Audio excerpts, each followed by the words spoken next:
All right, guys, I need to tell you about our sponsor for this week's episode of Conversations. It's Riverside.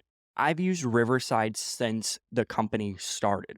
Riverside is an easy recording platform that you'd be able to send a link to your guests, maybe your co-hosts. It doesn't matter. You can send them the easy link. People can sit in on the audience. You'll be able to record up to 4K, which is super helpful. In 2024, we need to have the best recordings possible for our podcast listeners. And this is how you do it. Riverside makes short form clips called magic clips. It's incredible. You can do audience recordings, like I said. You can do broadcast recordings and stream on different platforms. Again, as transcriptions, you can edit right from their platform. I've used it for more than 4 years, and I believe it is your time. If you're looking to start a podcast, if you have a podcast, maybe you're sick of other different video recording platforms, I would truly recommend listening and participating in Riverside. They gave me a 15% off code for each one of you. So you can go to the link in the description and you will be able to get 15% off your subscription. So go right now, download Riverside and start your podcast, start your YouTube channel this year using River. Thank you so much. Have you ever worked for a toxic leader? In this video, we're going to go over 6 traits of a toxic leader. You might actually even be the toxic leader. We're going to go over 6 key traits that I've seen over the course of my leadership journey of somebody who is toxic, or you might even be that person. Stay tuned. We're going to jump in right now. Well, hey guys, welcome to this week's episode of Conversations. Today, we're going to be talking about toxic leadership. It's 2024. We need to get rid of any toxicity in our life, and especially internally. How can we avoid being the toxic leader in our organization, in our church, anywhere? I want to thank you so much for subscribing on YouTube, commenting, engaging in our YouTube community, and even on the podcast. We're reaching over 50 different countries on our audio podcast. Thank you so much for listening to this. I believe that when you listen to this, when you apply the teachings on this podcast, I believe you will become a better person, a better leader, a better husband. And that's really the goal. That's the goal since day one for me is, man, how can we all become just a little bit better on the subject of leadership, on the subject of really ministry? And obviously these principles apply regardless of what season you are in, because we're all leaders. We all lead at some capacity, whether that is ourselves, whether that is a church, whether that's our family. It does not matter. Again, you are a leader. You were born to make a difference. You were born truly to innovate, to push forward whatever space you feel like you're supposedly called to be. And for this subject, I wanna say a couple things. One, we all have moments of toxicity. I think we all have bad days. We all have days where we don't want to be a leader. We don't want to lead. We don't want to go to work. That's fine. What I'm talking about here is the dark side of leadership. This is true toxic characteristics that we have to see, avoid, and call out to the best of our abilities. And I understand that if you're not the person in your organization who has these traits, what you can do is learn to be the opposite of whatever I'm about to teach on. And when you do this, what happens is you gain influence. And when you gain influence, people see you as a leader. And at the end of the day, you can't hide for too long, right? Like as a leader, our responsibility is to create change. And if we can do our best, because that's really all we can do. There's no such thing as a perfect leader, but there's a such thing as an available leader, a trustworthy leader, a responsible leader. So let's jump into number 1, micromanagement. Micromanagement, leaders who excessively control or oversee every detail can stifle creativity, team members, and hinder progress. This behavior indicates a lack of trust in team capabilities. Nobody can deal with a micromanager. And if you are a micromanager, you need to do some introspection. You need to look inside yourself and say, why don't I trust the people that were brought to me or I sought out?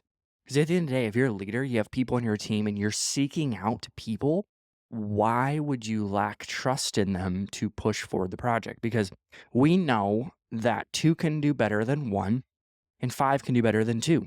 That's just math, because at the end of the day, you can only do so much as one person. So when you're acquiring more people, you're bringing them on. You're not bringing them on to just be busy bees. You're bringing them on to be an agent of change in whatever area you hired them in or brought them on as volunteers, whatever. Again, apply it to whatever context you are in.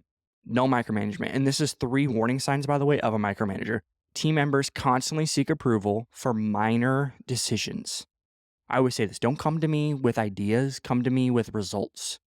The result might be a bad result. That's okay. We can talk through that. That's what being a leader is. So team members constantly seek approval for minor decisions, high turnover rates or decreased morale within the team. So is there a constant turnover rate? Last one, frequent delays in project completion due to over review. If we're going to do a review, let's just do one review. I'm going to give you feedback, take it, apply it. Again, I don't want to see ideas. I want to see results and I want to see fruit. As a leader, we need to be fruit inspection people, not detail inspections. We're not looking in every single detail, every file, every word. Because if you're going to, that will 100% be your lid. At the end of the day, your lid will be your decision making. And we cannot be micromanagers. If you're a micromanager, again, where in your life did you start to lose trust in people? Because you hired them mostly, I would assume, because they're better than you at something. Because we always want to hire people that are better than us. We want to lead people who are better than us. That's a test of a true leader. It's easy to lead somebody who you're better than them at everything because they just want to learn from you. But leadership is so much more than people learning from you. Leadership is helping others become great. You're taking whatever they're good at and making them great at it. That doesn't mean you're great at it. That means that you're good at poking questions, helping them see differently and see bigger. So no more micromanaging in 2024. Next one, narcissism. A self-centered approach where the leader prioritizes their own needs, desires, and achievements above those of the team or organization can lead to a poor decision-making and a toxic work environment. Are you self-centered? I don't know if you could be a leader and be self-centered. I think you can be a manager. I think you can be a dictator, but I don't know if you can be a leader, because a leader, in my definition, and I believe yours, if you're listening to this, is a servant. A leader is somebody who is, at the end of the day, going to serve the people who are above them. Now, if you're not a Christian or not, this still applies to you. But Jesus said the greatest of all will be the servant of all. You want to be the GOAT leader in 2024? Why don't you be a servant? And a servant isn't a slave. That there's a huge difference between a servant and a slave.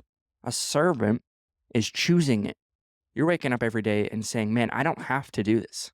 I don't have to be the person who is going to listen more than I speak. I don't have to be the person who empowers people, but I'm going to be. And today I want to be a servant. I'm going to serve the person. And serving is a choice. Serving is most of the time not by default, but it is by design.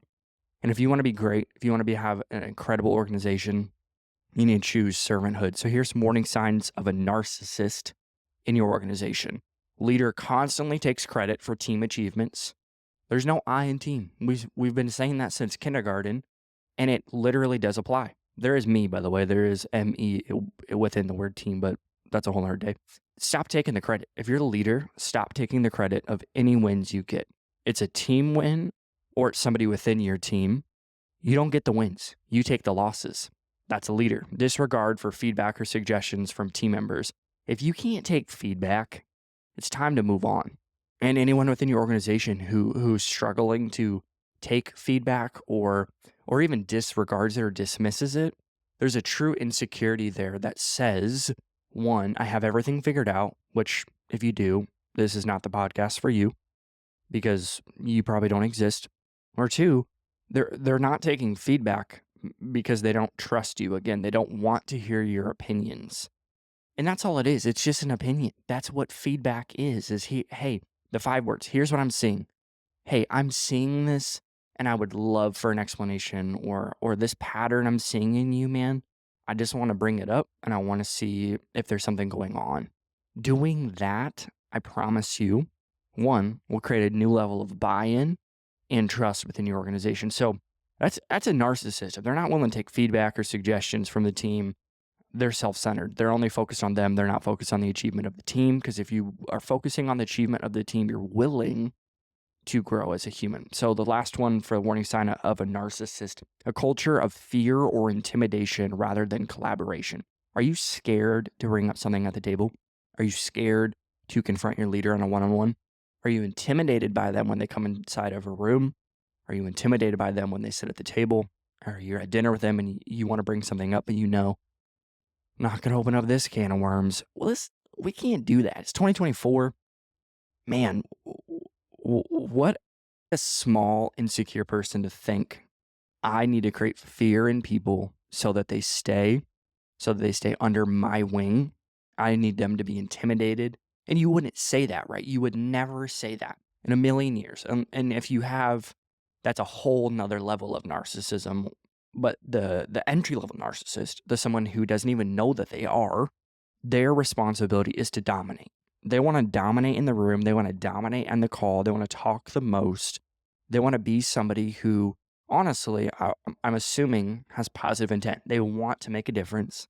They want people to see them as great, and they're creating a culture of fear, which is not okay. So the person who is a narcissist always takes credit. They disregard feedback, and they have a culture of fear in their organization. Next one, lack of empathy. A leader who lacks empathy is unable or willing to understand and consider the feelings, perspectives, and needs of others can create a hostile workplace. So there's 3 categories here that I just said: feelings, perspectives, and needs. Those are 3 very different things. Feelings, again, are temporary. And most of the time they're instant, right? They're the things that I'm currently experiencing. This is something that I'm currently experiencing. This is somebody who disregards that. So, hey, I'm feeling tired today. Yeah, that's great. So am I. It's Monday. Let's work. Would you want to work for somebody like that? No, you would not want to work with somebody who is toxic like that. Perspectives. So this is somebody who is not willing to hear about a perspective. And a perspective is different than perception, because perception is different than perspective. So perspective is how I see something, like a vantage point, and a perception, if you almost think of like the image quality, right? It's super unclear and then it gets clear. There's a perception that happens when we have consistent patterns without truth. A consistent pattern without truth is a perception. A perspective is how I see something. So again, here's what I'm seeing, blank. And needs. There are needs that people have that we're not willing to meet. That means we're a true toxic leader, because that's our responsibility as a leader, is to meet the needs of the people we lead. So here's some warning signs. Team members express feeling undervalued or unheard. If you are a leader, your responsibility is to make sure the people on your team are being heard. And there's a difference between listened to and heard. Because if your ears function, they're being listened to. You're just like hearing their noise, but to actually truly dial in and hear them, it's going to take time. It's going to take active listening, and it's going to take a question afterwards. Always say, after they're done talking, say, "Oh my gosh, here's what I'm hearing you say." And then repeat what they say. If you repeat what they say and they go, "No, that's not what I said," that's okay. Just try again. He said, "Oh, I'm so sorry. I'm dialed in. Say it again. I want to make sure I'm hearing you right." That is somebody who will always have people around them, always have the best leaders, and always have a trust within their organization. Make sure you're helping people be heard in your organization. We got to have empathy. We got to have understanding. And if that's something that you don't default to, which is myself, I don't default to empathy. I default to just results and solutions. It takes intentionality. It takes listening, because there's a wall within me that always goes to, again, results, solutions, answers, jumping the gun, and not truly hearing them out. So I have to intentionally ask questions that people might think I'm annoying. People might think, man, this guy just asks a lot of questions, because I'm truly trying to get to the feeling that they're experiencing so I can try my best to do the same. So there's a high level of stress or burnout amongst team members. Are you stressed? Are you burnt out? It potentially isn't your fault. You might have a leader who's lacking empathy, or you are the leader and everyone on your team is burnt out and tired. You're lacking empathy. Just because they experienced something and you didn't does not mean they're wrong, and vice versa. Every human being is different, and every single human being has different circumstances externally and internally, and we have to be willing to listen to people and understand them, because the goal is not results. The results are the byproduct of our healthy people. Our team is healthy, our systems in place are creating healthy people. That is a place where we want to get to. And if that is not the external factors, it might be internal. There might be something going on. They might be having anxiety, might have depression. They might, again, X, Y, Z, you insert whatever that context is for them. That is our goal. That is to understand them. And for people to feel understood in 2024, I believe will increase your team, efficiency, results, all of that. All that stuff's a byproduct of a healthy team. So high levels of stress or burnout, and then leaders dismiss or minimize the concerns of others. So are you minimizing people's expressions of feelings? Because it takes a lot. It takes a lot for somebody to bring something up. They've been thinking about it for weeks. And maybe they've been thinking about it for days or hours or even minutes. That's okay. It does take a lot for somebody to bring something up.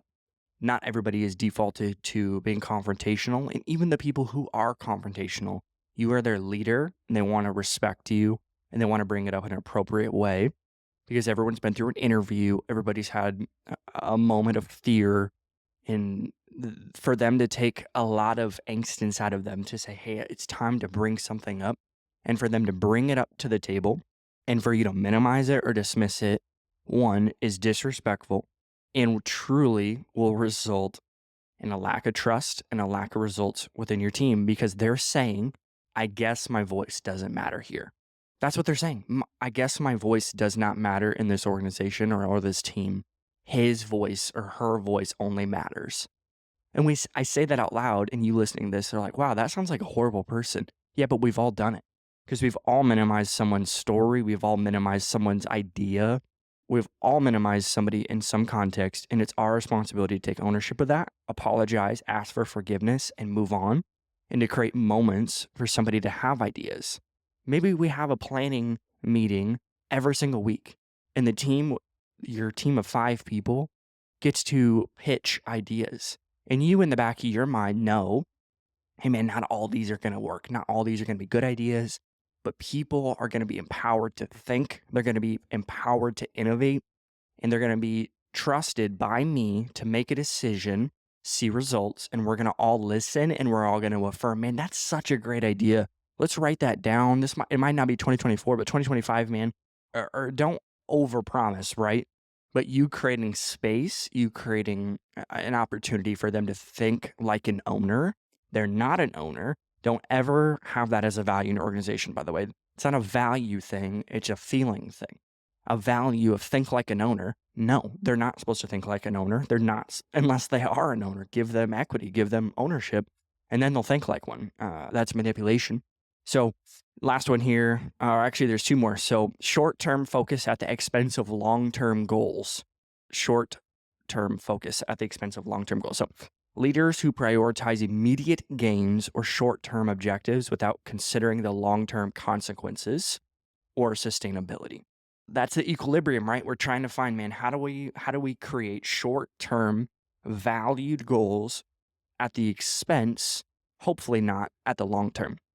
Because you got to have both, right? It's the balance of both. It's the equilibrium, like I just said. You're trying to find the short term and long term. And the long term, by the way, is vision. Because at the end of the day, you can't really quantify 5 to 10 years out. You can't project 10 years out. I get it. You have assumptions in your mind, and you can see patterns based on numbers. But every single person cannot see 10 years down the line. I don't care who you are. I don't care if you're the best leader on the planet. Think about the weatherman. The weatherman, they always have the 10 years. This is what the earth is going to look like. They're wrong every single time. It's because it's a guess, and that's okay. It's an educated guess, and we can make educated guesses, but we got to have this equilibrium of, man, what are we doing today to create our future, but not at the expense of our future? So here's some warning signs of somebody who is only focused on short-term goals. Constant shifts in strategy or direction with clear rationale. So it's without clear rationale. So we're constantly, every single day, there's a new thing that we got to figure out. There's a new idea. There's a new direction that we're going. Think about how dizzy somebody gets if you're constantly shifting them back and forth, left and right, up and down, and they can't focus. Our responsibility is to create a firm foundation for people to stand on and walk. Leaders don't run. I don't care who you are. You're trying to run. good luck, because I can walk way farther than you can run. You might get somewhere faster than me, but you're going to be tired and weary, and I'm going to keep walking. I'm going to walk right past you when you're sick on the side of the road, 20 miles down the road, and I'm going to go 100 miles walking. So you can go a lot farther walking than you can running. So constant shifts in strategy. How tired are you? How tired are you that you don't know where you're going and you're dragging human beings along with you? Let's not do that in 2024. Ignoring feedback that suggests potential long-term risks. So somebody at your table is going, hey, what are our thoughts on this? This might actually happen in 2 years. Should we not do this? And for you to ignore that, or even a cultural thing. We don't want to see the big risks and avoid them, because that's what got you in the first place, right? That's what excited you about leadership. That's what excited you about being a business owner is risks. Risks are great. Positive risks, not the risk of saying, hey, this might actually ruin 20 people's lives. Probably not the best risk, I'm going to be honest. So don't ignore feedback. That people see things that you don't see. That's okay. That's why they're on your team. It's your responsibility to help them get to, again, is it a results thing? Is it an execution thing? Or are we just scared? Because we're not going to be scared. We're not going to be fearful, but we are going to be aware. So you got to have the balance, like I said. And the last one, declining performance or missed opportunities for growth. So are you consistently declining performance? So here's an example. You lead a sales team of 5 people. You're saying, hey, in a year, we're going to have $1 million revenue. Right now, you're bringing in $2,000 a month total, which is small, but you're still bringing it in. You're still bringing in dollars. So they're saying, oh my gosh, I got to get $1 million next year. Like that's a lot. You saying that is just creating them to be overwhelmed, and there's no real attachment to this. So what's going to end up happening is they're going to have analysis paralysis. They're going to only look down a year away. They're going to be scared, and they're going to go, oh my gosh, I'm not going to be able to do this. 2 months in, now they're doing $500, and you're going, oh my gosh, what's wrong with you? Is something wrong at home? Are you doing something wrong? Like, is there something going on? Do we need to talk about a transition? Nothing changed within them besides a fear that you put on them. Nothing changed. The only thing that changed, they did the same amount of dials every single day. They showed up the exact same time. They're having the same amount of conversations, and you put fear in them, which equates them to go, oh my gosh, I'm carrying too much weight and I don't know what to do with it. And they don't know who to talk to because you are so focused on long term that you're missing the short term, and vice versa. We got to have the balance, like I said, equilibrium. So lack of accountability. Leaders who fail to take responsibility for the actions, decisions, or mistakes, who shift blame onto others, can undermine team cohesion and foster a culture of scapegoating. So a lack of accountability. We got to be accountable people. We got to have people who we report to. Every leader should have a leader. Every follower has a leader, guaranteed. But even you're the top dog, you're the CEO, you still need to report to somebody, because somebody who lacks accountability will not be sustained. You want longevity, have accountability. Here's 3 warning signs of somebody who is lacking accountability. Leaders avoid discussing failures or mistakes. So this is somebody who won't talk about their mistakes, won't talk about their history expense for their destiny, right? It's somebody who's like, man, did this guy ever do anything wrong? Because he won't talk about it. There's only talking about the wins. That's somebody who doesn't want to bring it up because they're scared they're going to lose their job, they're going to lose their wife, they're going to lose their whatever. That's somebody who, again, is living in fear, and somebody who, by the way, has no dark corners in their home. The lights are on. And that's an expression, right, of somebody who isn't open. Tim Ross or Mike Todd always says hot, humble, open, transparent. There's somebody who, man, you're getting all me. Don't ask me how I'm doing if you don't want the real answer, because today I'm not doing good. Or, hey man, I'm really tired. I stayed up all night. Our baby was crying and I'm just overwhelmed. Can I have the day off? That's somebody that you should celebrate and say, man, take the day off. Go take your wife on a date. Whatever it is, having somebody who is willing to share and is accountable will be a winner. Team members are hesitant to take initiative or make decisions. So again, analysis paralysis is somebody who is hesitant. Man, I don't know if I can make this decision because it might fail the company. The company might fail. Our team might look at me and say, oh my gosh, this person made this mistake. Why not? Why not fail? Why not try and fail, then not try at all? And this is somebody, again, who is always shifting the blame. They're always saying, oh my gosh, that person did that. That's so bad. Internally, they go, oh my gosh, I did that 37 times last week. That's somebody who is scared to express again because they think that that's actually going to hurt them, but it's actually going to help them. We know that darkness and light do not coexist.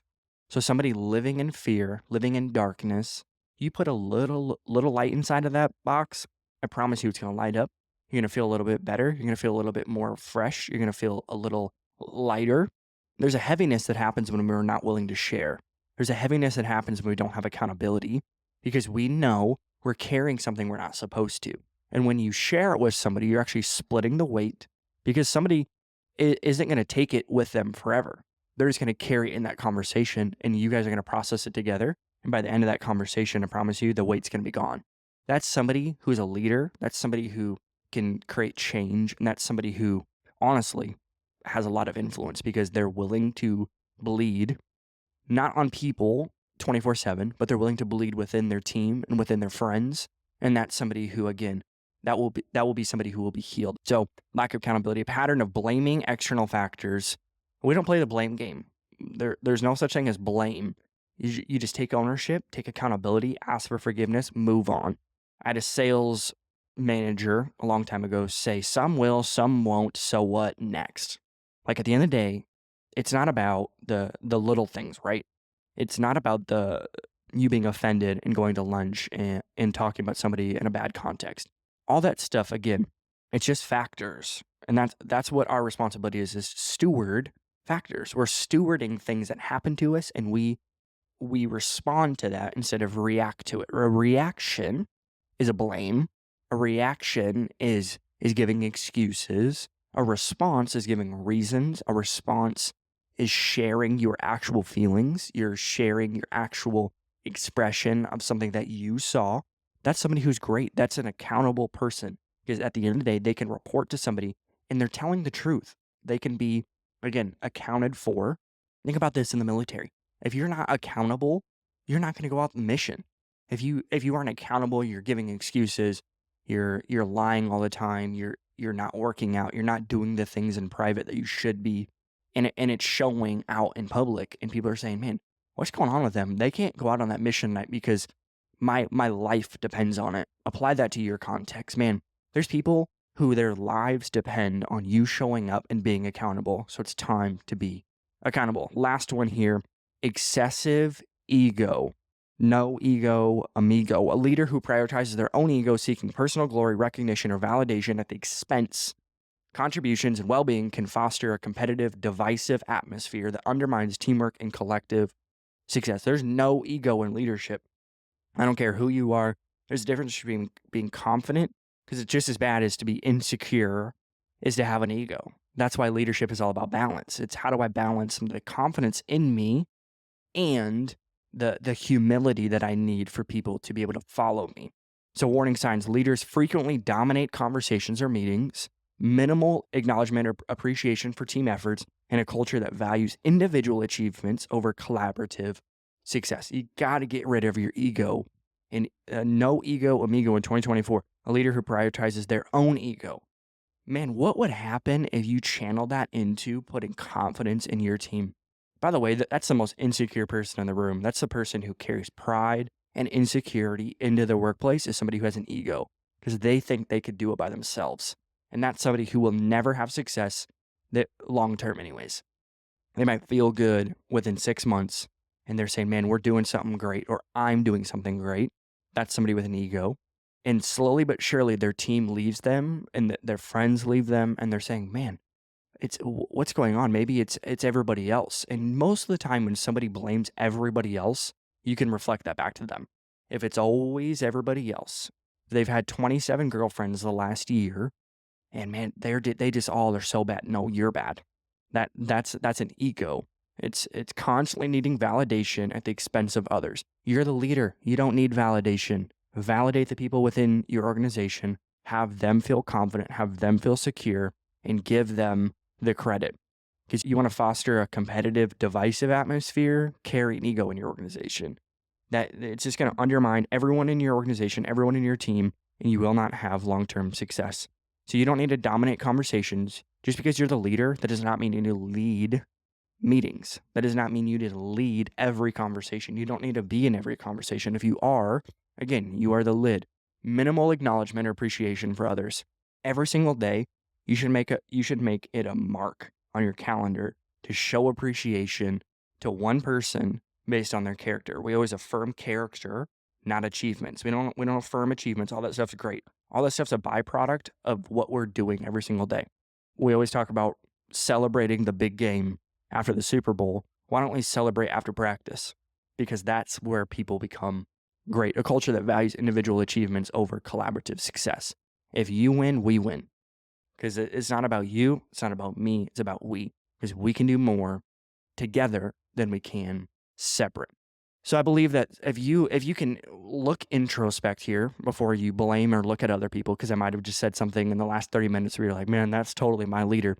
Most of the time, it's us as well.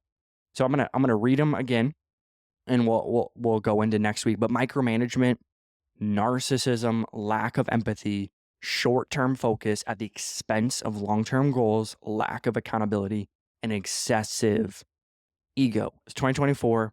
No toxic leadership in 2024. There's toxicity and there's work to be done on ourselves. If you're not in counseling, get in counseling. If you don't have a coach, get a coach. If you're not reading and learning, start reading and learning today.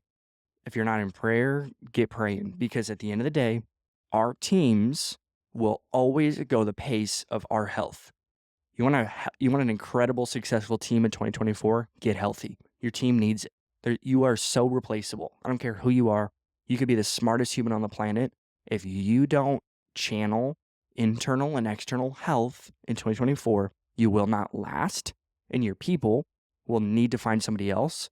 And it's our responsibility. It's nobody else's responsibility to create health in organizations. Because if it was anybody else's, they would be leading it. You are the leader.